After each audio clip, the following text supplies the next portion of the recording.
Hey, Maryann, what's your reaction there? I mean, Ed Whitacre coming out, making a statement, just reading a statement, not even taking any questions. You got to ask, what's the point, kind of? But no, I think the statement was, you know, I'm in charge. It was also very clear from the words that he read that that Fritz went because Fritz was not part of the new team.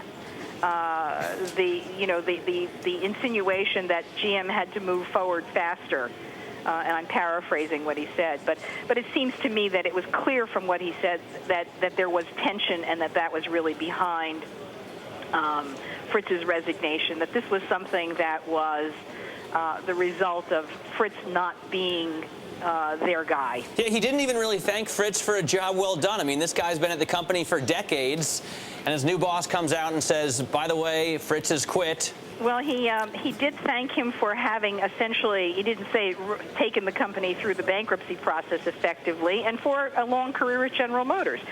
But let's face it, Fritz was part of the gang that, you know, that was culturally behind General Motors getting to the place where it is today, which is owned by the government. Maryann, one thing that struck me also the way Whitacre acted at that press conference is that, you know, a younger CEO or chairman might have felt obligated. I've got to talk for an hour and show that I'm boss and show that I'm smart. Whitacre comes out. He's one of the senior statesmen among CEOs in the United States. His career is exemplary in terms of having built and managed a very competitive corporation. He just comes out and says, look, we had a board meeting. It was a rough day. We decided to get rid of Fritz Henderson. I'll be back and talk to you guys later. Absolutely. I'm out of here. You guys don't like it? Tough. You know, it's a new day at General Motors. It's a surprisingly new day at General Motors. And if these people who've been working for the company for 30 years, think that they're going to be able to coast the way they have been, they're crazy. Let me ask you, Maryann, I have a viewer here writing in and agreeing that they need to choose somebody from completely outside the industry. He says the new GM should be a pleasure enjoyment leader. They need to focus on what delights customers, focus on everything in the company from advertising, communication, marketing, design, and not really so much on the cars themselves. Do you think that that's the case? Well, if you focus on all those other things, presumably you're talking about wonderful cars. So ultimately, the car is the second most expensive purchase that most families make during their lives. The car had better be perfect, and it better hold its value. It better please and delight you every time you step in it. So I guess I would disagree that it's not just around the fringes and the soft stuff. Ultimately, you're spending anywhere from $25,000 to $50,000 on an automobile. It better be worth every penny and then some. Well, no, he points out they need to make cars that people want and they're high quality. But indeed, they have been making cars that are high quality. I mean, they consistently get better reviews throughout the last couple of years. It's just that the consumers don't really seem to agree. Well, because it's been sort of spotty.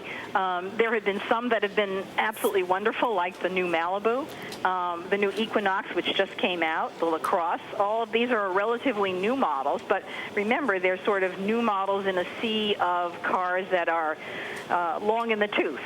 And I think that's been part of the problem. And then, you know, to your point, the advertising has never told us that, you know. You've got to make people really want to go and buy these cars, and yet the advertising has been the same old song for many, many years. They just don't seem to know how to capture people's imagination. Maryann, to make a counter-argument here, you've got, as you know, the Chevy brand and the Cadillac brand, which account for about 2/3 or more of the new GM sales. They both rank in the top 10 in initial quality. The Cadillac, number 3 in initial quality behind Porsche and Lexus. Don't Fritz Henderson and Rick Wagoner get some credit for that? No, Fritz doesn't, because, and you know, quality comes because the designs are better, because you actually put money into the quality of the componentry that you buy. You stop buying parts just because they're the cheapest. You go for parts that may have more durability. I mean, there are a whole lot of reasons why quality is can be high or low on a car. I think, yes, they get a little bit of credit for it. But quality has been an issue where GM has failed since the 1970s. and it's now 2009. One would hope that by now they would have much better quality than they had 30 years ago. Maryann, what happens to Bob Lutz? I was going to say, you got to give him some credit for that sweet new Camaro. Well, not so much for quality, but what happens to his job? He was vice president of product development for the last several years at GM, now essentially vice chairman in charge of quality and customer-related issues. Is he history? You know, as we were talking, that was the name that kept popping into my head. What happens to Bob Lutz? I have to believe that as talented and energetic as Bob is, he's probably going to start to wonder, what kind of a company am I in? It's going to feel, I think, very unfamiliar to him, because Bob is the kind of person who's used to having his own portfolio.